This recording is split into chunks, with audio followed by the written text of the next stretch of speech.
नमस्कार सर, बहुत बहुत स्वागत है आपका। बहुत बहुत धन्यवाद। बहुत अच्छा लगता है जब आपके साथ होता हूँ, बहुत कुछ सीखने को मिलता है आपसे। पर सर, भारत तो ये कोशिश कर रहा है, सर्वदलीय डेलीगेशन जा रहे हैं, लेकिन भारत के अंदर ही एक पार्टी है, कांग्रेस पार्टी। उसके एक नेता है जयराम रमेश, उन्होंने तो आज भी सवाल उठा दे कि ऑपरेशन सिंदूर की नाकामी को छिपाने के लिए मोदी सरकार ये कदम उठा रही है। क्या जरूरत है डेलीगेशन को वहां भेजने के लिए, जबकि उनकी पार्टी के सांसद भी उस डेलीगेशन का हिस्सा है। तो ये किस तरह के सुर है सर, ये किस तरह की सोच है? बेटा, मैं डोमेस्टिक पॉलिटिक्स पे कमेंट नहीं कर। इनकी उम्र कितनी होगी जो ये कह रहे हैं? 85 साल के आसपास होंगे। हमारे विदेश सेवा का भी एक सदस्य, उसकी भी 85 साल की लगभग उम्र, जो बहुत तारीफ करता है दूसरे देश की, पाकिस्तान की। मैम बौखला जाते हैं।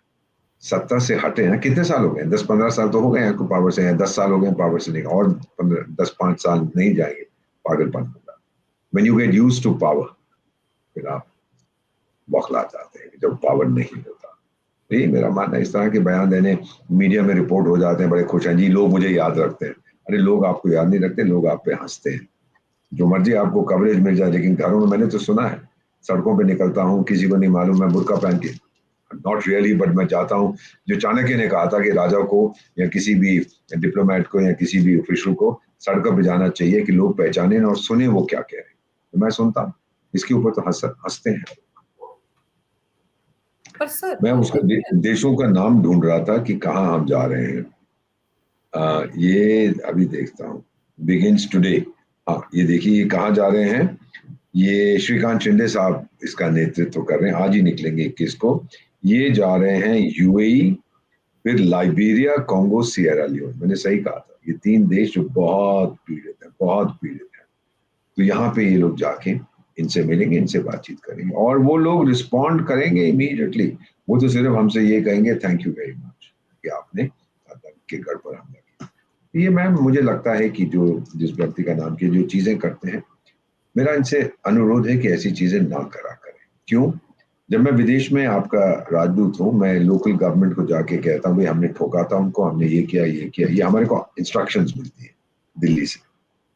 फिर जो बदमाश देश हैं कुछ, जो हमें चाहते नहीं है भारत को उभरता हुआ देखें, फिर वो सवाल उठाते भाई आपके लीडर तो कह रहे हैं ये है, आप तो अम्बेसडर साहब कुछ और कह रहे हैं। ये नहीं कहेंगे मैं झूठ बोल रहा हूँ, तो ये कहेंगे आप कुछ और कह रहे हैं, ये कुछ और कह रहे हैं। तो मेरी इनसे विनती है कि मेरा काम ज्यादा कठिन ना करें। हम सबको मालूम है हमने क्या किया। हमारे आर्मी चीफ तीनों ने, आर्मी नेवी एयरफोर्स के तीनों चीफ्स ने आपसे बताया है, हमारे डायरेक्टर जनरल मिलिट्री ऑपरेशंस ने बताया। अभी कुछ का मैंने एक और किसी का बयान सुना था, इसी पार्टी के हैं, कि जी हमारे मिलिट्री ऑफिसर्स तो जो ब्रीफिंग करते हैं प्रेस की, ये तो क्या है, अनकॉन्स्टिट्यूशनल है। सुन लो, मैंने कहा ये आदमी कौन है, संविधान जानता भी है, कहाँ लिखा है? और जब मिलिट्री ऑपरेशन कोई होता है, आपको याद होगा 1984 में operation blue star, Kargil war, हमारी तो डेली ब्रीफिंग हमारे आर्मी चीफ करते। आई मीन इनको इतनी भी अकल नहीं है, कहाँ लिखा है सब? अमेरिका में जब ब्रीफिंग होती थी 9/11 की, आपके मिलिट्री ऑफिसर्स करते हैं। क्योंकि बेटा, अगर आप मुझसे पूछेंगे कि ऑपरेशन सिंदूर में क्या हुआ, या आप उस व्यक्ति से पूछेंगे, मेजर साहब से, कर्नल साहब से, जो वहां खुद गया है, वो तो आपको ज्यादा बताएगा ना। मैं तो उसकी बात आप तक पहुंचा रहा हूँ। अगर आप प्रश्न करना चाहते हैं तो उससे करें। मैंने सुना था एक बार, अमेरिका में मैं पोस्टेड था, तो रोनाल्ड रेगन साहब का कोई ऑपरेशन हुआ था, माइनर ऑपरेशन, उस समय राष्ट्रपति थे। तो उनके स्पोक्समैन ने बोला कि प्रेसिडेंट का भी ये सिचुएशन है, ये है। तो एक जर्नलिस्ट ने कहा साहब हम आपकी बहुत इज्जत करते हैं, लेकिन ये जो उनका ऑपरेशन माइनर कैंसर के लिए हुआ है, आप कैंसर एक्सपर्ट हैं क्या? उसके प्रवक्ता से कह रहे हैं। वो कह रहे हैं नहीं। तो बोले डॉक्टर को बुलाओ, मुझसे पूछना चाहते हैं। तो ये अगर मैं ब्रीफिंग करूं लोगों को, तो लोग ये कहेंगे भाई टाइगर आप गए थे वहां? मैं कहा जी मैं तो नहीं गया था। तो बुलाओ कोई वहां गया था, जिसने मिसाइल फायर की थी, जिसने ब्रह्मोस को चलाया। तो दिस इज परफेक्टली नॉर्मल कि मिलिट्री की तरफ से ब्रीफिंग होती है। और ये लोग जो सवाल उठाते हैं इस तरह के वाहियात किस्म के, you are making life more difficult for me. आपको तकलीफ है कि पूरी दुनिया में आज भारत का स्थान क्या है। अब मैंने आपको किताब दिखाई थी चाणक्य की, इसने 6 चीजें कही है। Do I have a minute to explain to you? बिल्कुल बिल्कुल। समझ लीजिए जी। चाणक्य ने कहा था कि अब ये बात कर रहा है 2400 साल पहले, ये बात कर, मैं पढ़ूंगा नहीं क्योंकि तो मैं जबानी जानता हूँ, रोज इसको सवेरे उठते ही हम अपनी लाइब्रेरी में बैठता हूँ तो पहली चीज इसकी किताब मेरे सामने पड़ी हुई है। उसने कहा था कि अगर किसी भी देश को शक्तिशाली होना है तो 6 चीजें आवश्यक है। 7वीं 8वीं भी कुछ कहा था, मेन 6 चीजें। पहली होती है आपकी लीडरशिप, यानी जो राजा है, उस टाइम तो राजा महाराजा होते थे ना, राजा को बहुत अच्छा, बुद्धिमान, शक्तिशाली होना चाहिए। आज भारत का नेतृत्व कौन कर रहा है बेटा? एक व्यक्ति जिसको एक अमेरिकन कंसल्टेंसी है, मॉर्निंग कंसल्ट, पिछले 3-4 साल से हर हफ्ते वो असेस करते हैं दुनिया का सबसे लोकप्रिय लीडर कौन है। पिछले 3-4 साल से वो नरेंद्र मोदी को चुनते हैं नंबर 1। 80% इसकी अप्रूवल रेटिंग होती है और इनके पीछे जो आता है उसकी 60 या 55 या 65%, बहुत अंतर है। तो we have a very powerful leader, no question, जो जीता है देश के लिए, सब कुछ अपना समर्पित करता है देश के, पर्सनल इंटरेस्ट नहीं है। मैं कहना नहीं चाहता, लेकिन कई बार जब मैं उनको देखता हूं तो मैं अपने बारे में भी सोचता हूँ, मुझे भी कुछ नहीं चाहिए, मेरा भी जीवन देश के लिए समर्पित। सेकंड चीज जो उसने, चाणक्य ने कही थी, वो उसने कहा कि साथ में आपकी डिप्लोमेसी बड़ी तगड़ी होनी चाहिए। किसी भी देश को उसका इन्फ्लुएंस आपका कौन बनाता है? आपके डिप्लोमेट्स बनाते हैं, आपके प्रतिनिधि बनाते हैं। आज हमारी जो फॉरेन सर्विस है, विदेश नीति है, विदेश सेवा जो है, जिसका मैं सदस्य हूं, बड़े गर्व के साथ कहता हूं, दुनिया की सर्वश्रेष्ठ है। 120 देश हैं जिनको आप ग्लोबल साउथ कहते हैं, डेवलपिंग कंट्रीज, वो सब के सब कहते हैं कि भारत हमारा नेता है। मुझे, जब मैं उनकी मीटिंग में कई बार जाता हूं देशों में, कहते हैं कि जहां 60 साल पहले आप थे जिस लेवल पर, आज हम वहां पर हैं, तो आप हमें समझते हैं। ये विकसित देश तो ये तो 200 साल या 100 साल या 150 साल पहले वहां, आप हमें समझते हैं क्योंकि आपके एक्सपीरियंस में वो बड़ा रीसेंट है, इसीलिए हम आपको पसंद करते हैं। हमारे लिए रोल मॉडल अब यूरोप नहीं है, हमारे लिए रोल मॉडल अब भारत है। और उनमें से कुछ लोग जो कहते हैं नहीं यूरोप बड़ा अच्छा है, तो फिर मैं उनसे यही जवाब देता हूँ, मीटिंग्स होती हैं, हंसते हैं, मैं कहता हूँ यार तेरा ध्यान किधर है, तेरा हीरो किधर है, तो मेरी तरफ देख। भारत ने multi cultural, multi ethnic, multi religious society में जो अचीव किया उसको देखो। आपने नाम सुना होगा Arab league, league of Arab states, 22 सदस्य देश है, एक भाषा बोलते हैं अरबी, हम एक देश है, 22 भाषाएं। इससे बड़ी चीज क्या हो सकती है हमारे देश के बारे में? सो ये चाणक्य ने कहा था आपकी डिप्लोमेसी, हमारा इन्फ्लुएंस जबरदस्त है। तीसरा उसने कहा था आपकी इकोनॉमिक स्टेटस, शक्ति। जानते हैं हम दुनिया की चौथी सबसे बड़ी इकोनॉमी है, जल्दी तीसरी बन जाएगी, जर्मनी से आगे निकल गई तीसरी, फिर हमारे आगे रहेगा अमेरिका, चाइना। चाइना के फिगर्स पे कोई भरोसा नहीं करता, शायद उन्हें भी पकड़ ले। फिर नेक्स्ट चीज चौथी उसने कही थी military, one of top 3 militaries in the world, दुनिया ने देख लिया हमारी मिलिट्री की शक्ति। पांचवी चीज उसने बड़ी मजेदार चीज कही थी, एजुकेशन। अगर देश के लोग साक्षर नहीं है, जो पाकिस्तान में बहुत कम है लिटरेसी, वो कभी शक्तिशाली नहीं बन सकता। चीन में बड़ी हाई लिटरेसी है, सोवियत संघ में बड़ी हाई लिटरेसी थी। भारत ने शुरू में इतना ध्यान नहीं दिया था। जब मेरा निर्माण हुआ था भारत में 500 कॉलेज यूनिवर्सिटीज थे 1951 में, आज 60,000 है मेरे पास। अमेरिका की आबादी 34 करोड़ की है, मेरे पास 34 करोड़ विद्यार्थी हैं, 51% हमारी बेटियां।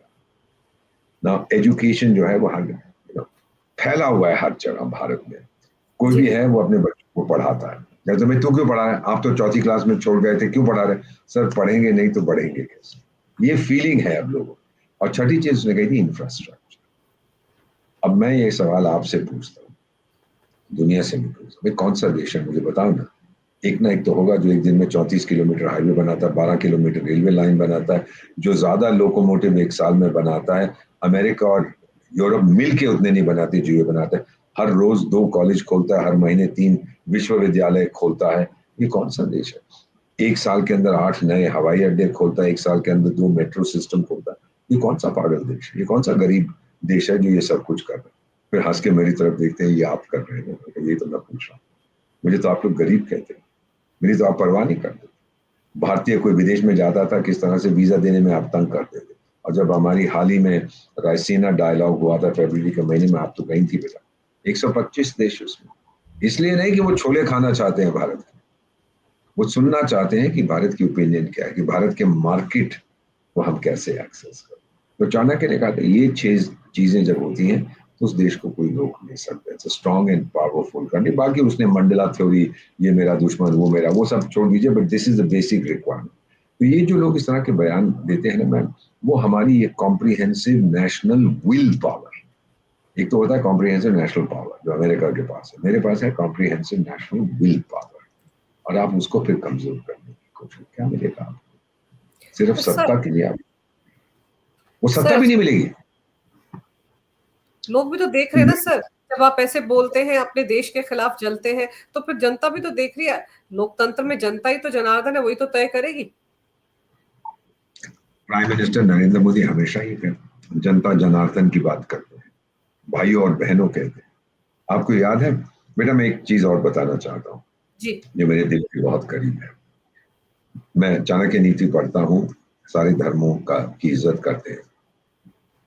पीएम साहब ने मेरे ख्याल 2019 में पतन गुजरात, याद है आपको, एक भाषण में कहा था हमारा सिद्धांत है हम मारेंगे घर में घुस के। याद है आपको ये मैंने तो बाय हार्ट याद कर लिया। फिर मैं थोड़ा परेशान कंफ्यूज था कि ये हमारा सिद्धांत कब से है। जब मैं स्कूल कॉलेज में था मुझे बताया गया था कि कोई यहाँ तमाचा मारता है तो बोलो भाई यहाँ भी तमाचा मार दे, कोई पेट में लात मारता है, कहते यार पीठ में भी लात मार दे। मुझे तो वो बताया गया था, वो हमारा सिद्धांत है। मुझे समझ नहीं आया, मैं दो तीन फ्रेंड से पूछा इसका मतलब क्या, कहते हमें भी नहीं मालूम। फिर बेटा मैं एक बहुत पढ़े लिखे ज्ञानी ध्यानी धर्म के रक्षक के पास गया, धर्मात्मा के पास गया, एक तरह से मेरे गुरु भी है। मैंने उनसे कहा कि ये क्या कह रहा है, कहते हैं अच्छा बैठ मैं समझाता हूँ। मुझसे पूछे कि तू रामायण पढ़ी है, मैंने कहा जी हाँ मैं जानता हूँ। कहते रामायण की बेसिक कहानी क्या है? मैंने कहा जी वो राजा उठा के ले जाता है दूसरे राजा की पत्नी को, कहते बस रुक जा। अब जो पीड़ित राजा है वो अपने जनरल से कहता है, अपने स्पाई चीफ अजीत डोवल के ग्रैंडफादर से कहता है ढूंढ के ला कहां। वो ढूंढता ढूंढता ढूंढता जाता है, वो रामेश्वरम जगह में दक्षिण भारत में जाके बैठ जाता है। फिर एक व्यक्ति उसके, आप बात करते हैं ना अपने सूत्रों की, सोर्सेज की, जर्नलिज्म में, तो उसके सोर्सेज उसको कहते हैं कि वो छोटे से द्वीप में कैद करके रखा है राजा ने। वो यहाँ से 100 कोस 300 किलोमीटर दूर है उस जमाने में। अब ना जहाज है, ना हेलीकॉप्टर है, ना सबमरीन है, ना पानी का जहाज है, तो जाए कैसे? You know he becomes depressed, बड़ा डिसअपॉइंटेड होता है, खाना पीना कम कर देता है, कमजोर होने लगता है। फिर वो जामवंत आता है भालू, और वो भालू उसको कहता है हनुमान उठ, अपनी ताकत याद कर, अपना जुनून याद कर, अपने आप पर भरोसा कर, अपने आप जो आप अपने आप पर निर्भर थे आप याद कर उसको। और फिर भगवान श्री हनुमान एक छलांग लगा के वहां पहुंच जाते हैं। वहां जाके क्या करते हैं, सीता माँ को जो सीक्रेट मैसेज अंगूठी देनी है, जो आजकल कहते हैं अंगूठी की, वो जो भी सीक्रेट मैसेज देना था दे देते हैं।